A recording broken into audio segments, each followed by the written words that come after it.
Bangladesh premier league বিপিএল-এর 12তম আসরের নিলাম শেষ হয়েছে।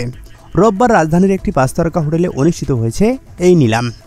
সরাসরি চুক্তি ও নিলাম থেকে দেশি বিদেশি ক্রিকেটার নিয়ে শক্তিশালী স্কোয়াড গড়েছে অংশগ্রহণকারী ফ্র্যাঞ্চাইজিগুলো।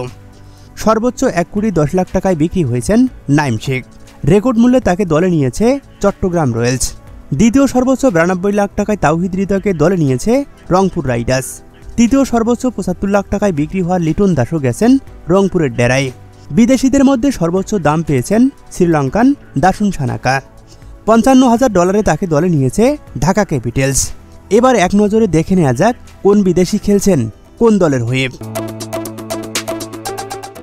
প্রথমে আসা যাক রংপুর রাইডার্সের কথায়। তারা নিলামের আগেই সরাসরি চুক্তিতে দলে ভিড়িয়েছে পাকিস্তানি খাজা নাফে ও সুফিয়ান মুকিমকে। আর নিলাম থেকে তারা দলে ভিড়িয়েছে ইতালির ক্রিকেটার ইমিলিও গে এবং মোহাম্মদ আখলাককে। এরপর ঢাকা ক্যাপিটাল সরাসরি চুক্তিতে দলে ভিড়িয়েছে ওসমান খান ও ইংলিশ ব্যাটার অ্যালেক্স হেলসকে। আর নিলাম থেকে তারা বিদেশি ক্রিকেটার হিসাবে নিয়েছে দাসুন সানাকা ও জুবাইরুল্লাহ আকবরকে। সেই সাথে সিলেট টাইটান্স সরাসরি চুক্তিতে দলে ভিড়িয়েছিল সাইম আইয়ুব ও মোহাম্মদ আমিরকে। আর নিলাম থেকে তারা বিদেশি হিসাবে নিয়েছে অ্যাঞ্জেলা ম্যাথুস এবং অ্যারন জোন্সকে।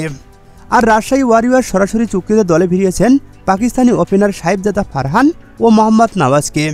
আর নিলাম থেকে তারা নিয়েছে দুশান হেমন্ত এবং জাহানদাদ খানকে। চট্টগ্রাম রয়্যালস সরাসরি চুক্তিতে ভিড়িয়েছেন একমাত্র ক্রিকেটার আবরার আহমেদকে। আর নিলাম থেকে ভিড়িয়েছেন নিরোশান ডিকভেলা এবং অ্যাঞ্জেলো পেরেরাকে। সর্বশেষ নোয়াখালী এক্সপ্রেস সরাসরি চুক্তিতে দলে ভিড়িয়েছেন জনসন চার্লস ও কুশাল মেন্ডিসকে।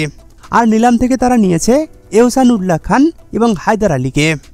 এইসব চুক্তি ও নিলামের বাইরেও অনেক বিদেশি ক্রিকেটার নকআউট পর্বে বিপিএল মাতাতে আসতে দেখা যেতে পারে।